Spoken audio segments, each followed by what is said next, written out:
While diving, I stumbled upon a watch by chance. I sold it for $5,000. With that money, I opened a flower shop, but my boyfriend keeps asking me for money under the guise of various dreams. 3 years. I ran a flower shop to bankroll my boyfriend's dreams. First time, I emptied the trust fund my grandma left me. 100 grand. Gone. Second time, I sold my late mom's vintage Porsche. Another 250 grand. And now, he wanted 1 million more. I stared at my phone. One call to my billionaire father could fix everything. The father I swore I'd never speak to again. Then Luke's iPad lit up. Bro, how much fake debt this time? Luke, make it 1 million. Anything less, and that stupid florist will just pay it off again. Bro, damn. Easiest money ever. Plus free sex. I didn't cry. I felt sick. For 3 years, he'd been playing me for a fool, so I made the call. You still want me back? To take over the empire and marry your ruthless CEO? Fine, I'll do it. I'll be there in 3 days. Nina, I screwed up. I owe $1 million.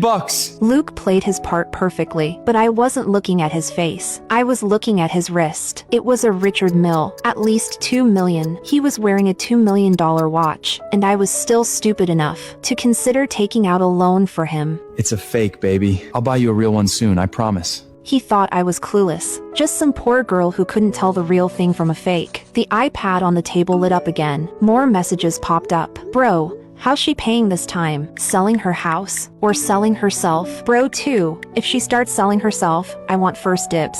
3 years together. 2 fake debts. I paid them both. All I got in return were lies. He pulled me closer, putting on that sweet smile again. Baby, help me this one last time. Pay this off, and we'll get married.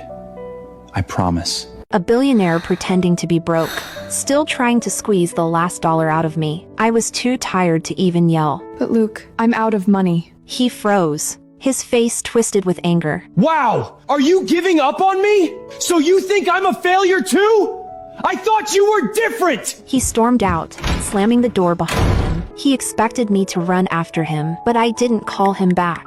Instead, I blocked his number. I picked up the fake debt notice. No signatures, no official seal. It was a piece of trash. Just like him. Put the flower shop up for lease. Sell everything. Leave. The next morning, I packed my bags. I looked around our dark, tiny apartment. There was nothing worth taking. A discarded birthday card, a rock from the street, a paper ring. Luke had given them to me as surprises. Every time I opened one, he looked almost as surprised as I was. Looking back, he had probably told his staff to grab whatever they could find. He didn't even know what was inside. The only real gift he ever gave me was a $10 necklace from a flea market. He bought it after his first so-called successful startup. He had called me stupid so many times. Now I knew the truth about him. He really did think I was an idiot. I searched through his group chats. The word stupid showed up 517 times. I ran through the rain for blocks to buy him late-night takeout. His text, Nina's so stupid. He had a fever. I gave him my only raincoat and walked him to the clinic. His text, she's ridiculously stupid. Even when I was lying in his arms, dreaming about our future. Nina is hopelessly stupid. Broke as a joke and still planning a wedding. Even through the screen, I could see that mocking smirk on his face. But it didn't matter anymore. Luke had no place in my future. I kept packing, but in the end, my suitcase was empty. The trash can was full. Then my phone rang. Hello, Nina. It's Broker.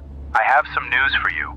I'm sorry, but the landlord won't allow subsetting. At 3 that afternoon, I showed up at a luxury office building to meet my broker. I glanced through the half-open door, and there he was, Luke. He was wearing a custom-tailored suit. He was scrolling through his phone while a glamorous woman leaned against him. I recognized her instantly. Her name was Lynn. 2 days earlier, my shop had received a massive order, 999 roses. The customer had left a special instruction: do not remove the thorns. I wrapped every single stem until my hands were bleeding. I needed the money too badly to say no. When I delivered the flowers in person, Lynn was the one who took them. A card was tucked into the middle. To my one true True love, Lynn, LZC. Luke Zachary Cole. He had known I was desperate for cash. He knew I would never turn down a huge order. He had specifically asked for the thorns to be left on. He wanted to watch me bleed for his amusement. That night, I came home ecstatic. I had told him I made a huge profit. He bandaged my torn, bloody fingers so gently. Was he mocking me in his head the whole time? I wiped the tear away. I almost laughed at myself. Then, my broker walked up behind me. Miss Nina, the landlord is right inside. Why aren't you going in? You mean Luke? Yeah, didn't you know? Luke owns the entire block on Main Street.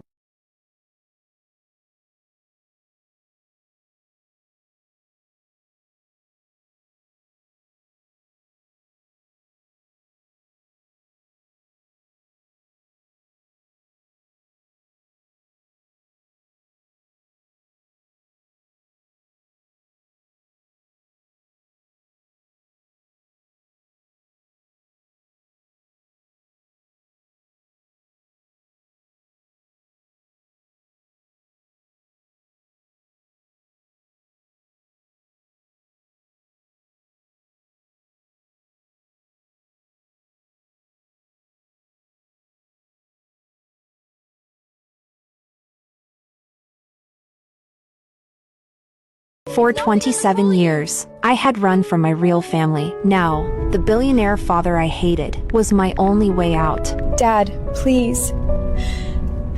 Pick me up now, please. While my world was shattering, Luke was just annoyed. It had been 2 days. I hadn't texted him once. A friend clapped him on the shoulder, smirking. What's wrong, Luke? The little flower's finally out of cash? Done chasing after you? Shut up. Nina is obsessed with me. She's probably out begging for loans right now. I'll ignore her for a few more days. She'll come up with the cash. The broker from earlier awkwardly approached the group. Mr. Cole, I heard you talking about Nina. She just called me to sublet her shop. I wasn't sure if you'd approve it. Sublet? Why would she give it up? She said she was tired. Said she was going home to get married.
My father moved fast. Someone was already waiting at the airport. He was 6'3", dressed in black, and impossible to ignore. I was a sobbing mess. He didn't speak. He just handed me a tissue. It smelled like cedar and mint. The scent brought back a memory. He took off his sunglasses.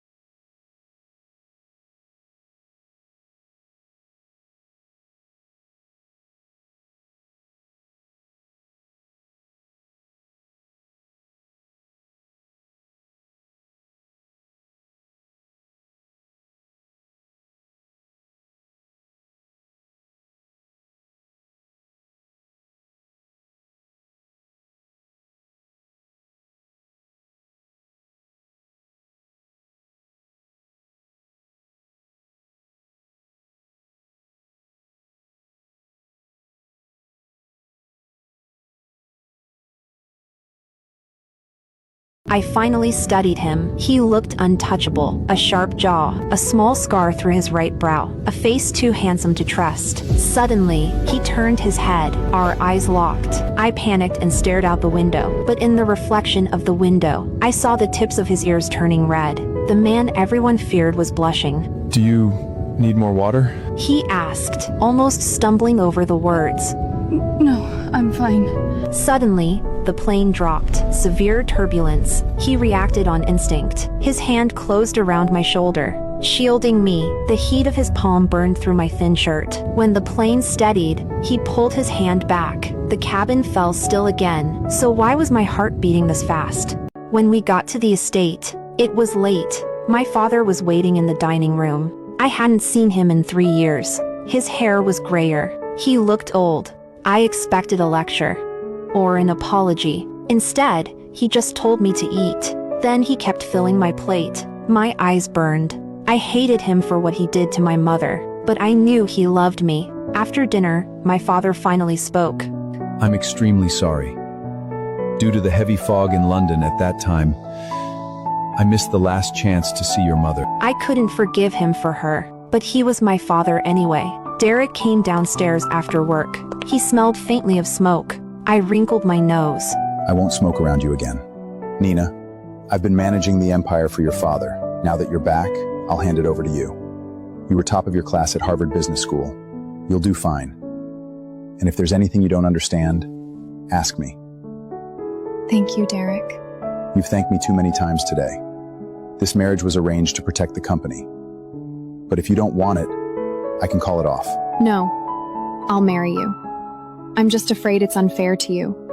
Because I don't love you yet.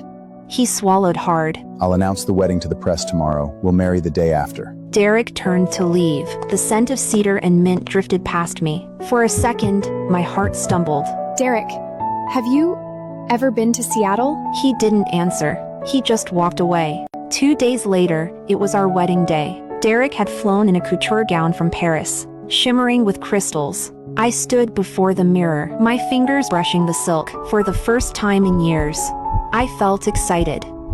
Then the doors crashed open. It was Luke, sweating, disheveled, wide-eyed. Nina! It's really you! I searched the whole city for you. Then I saw the news. You're marrying Derek Sterling? Why are you here? Panic flashed across his face. Nina, you can't marry him. You love me, don't you? Nina, tell me you still love me. You? You have no right to talk about love, Luke. You played me for 3 years. You treated me like an idiot. I am not your toy. My feelings were never a joke.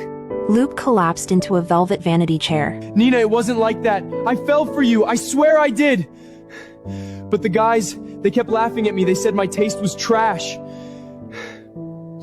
I was stupid. I was a coward. Confused?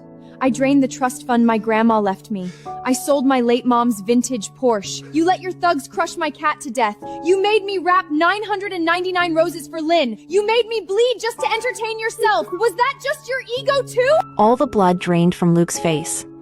No! I didn't order those. I swear, Nina, that wasn't me. Lynn must have... Mr. Cole, step away from my wife. You're Derek Sterling? She's not marrying you. She loves me. Luke turned back to me and sobbed. Nina, please, listen to me. I'll give you everything. I'll transfer all my assets to you. Just give me one more chance. You're so arrogant, Luke. The second I found out you lied, I stopped loving you. Luke grabbed the edge of the vanity table and started dry heaving. His knuckles were turning blue. The estate butler rushed in, looking anxious. Sir, the guests are seated. Get him out of here. Luke kicked and screamed, thrashing and shouting. The wedding march rose from the hall outside. Derek adjusted the pearl tiara in my hair, his warm breath brushing against my ear. Trust me, Nina. I will never, ever be like him. I looked at our reflection in the vanity mirror. The diamonds on my dress caught the light, sparkling in time with my racing heartbeat. I know. The doors opened. Behind me, Luke's agonizing screams were completely swallowed by the music. and beside me, Derek's hand stayed firmly on my waist. I was stepping into the light, and I was never looking back. The wedding was over. When we finally got to our bedroom, Derek was tipsy. Are you okay? I asked nervously. Derek suddenly laughed. He dropped the pillow and pulled me into a tight hug. Nina, why don't you remember me? His voice was muffled. My blood ran cold. 17 years old. A rainy night. A boy shielded me from flying glass in a dark alley. Blood dripped from his brow onto my hand. The scar. I murmured, my fingers unconsciously tracing the tiny scar on Derek's eyebrow. Every Wednesday at 3 p.m., the white roses. Derek whispered. Every night, making sure you walked up the stairs safely before I drove home. The mystery customer who kept my shop afloat. The stranger in the shadows. Who protected me when Luke wasn't around. It was him. It had always been him. Derek. How long have you been in love with me? Derek's body stiffened. For years. Nina, when your father said you agreed to the marriage, it felt unreal. Will you let me take care of you for the rest of my life? I looked into his eyes and felt myself drowning. I squeezed his hand back. Let's try. I told him we didn't sleep in the same bed that night, but everything changed. It became a routine. Every morning before work, Derek would pull me into a tight hug, and every night before bed, I actually found myself waiting for his goodnight kiss on my cheek. Then, his company closed a massive project. He came home late, swaying slightly, reeking faintly of whiskey. I had to help him back to the bedroom, but the moment we fell onto the bed, he turned and caught himself above me. In the dark shadows of the room, his eyes were bright, sharp and completely focused. He didn't look drunk at all. He leaned in close, hesitating for a split second. Then, he softly pressed his lips to the corner of my mouth. When I didn't push him away, he immediately leaned in and captured my lips. His chest was heaving. I could feel his hot breath brushing against my skin. His voice was rough as he whispered. Nina, is this okay? I didn't answer him with words. I just reached up and cupped his face and pulled him back down to me. Weeks passed. I learned what it truly meant to be worshipped, to be loved without a single lie. Then, 2 months later, my phone rang. It was Luke's grandfather, begging me to visit the hospital. Luke had found out Lynn staged the rose order. He exiled her. He spent his days drinking himself into a coma until a drunk driver crushed both his legs. Outside a bar, the doctors said they might have to amputate. Nina, I know he hurt you. Grandfather sobbed, but he refuses treatment. He thinks this is his punishment for breaking your heart. Please, just come talk to him. I glanced back at Derek. I'm sorry, Mr. Cole, I won't be coming. I've already moved on. I don't want to go back to the past. After hanging up, I walked over to the couch and wrapped my arms around Derek's neck. Who was that? He asked. Nobody important. I smiled against his lips. Derek, I love you.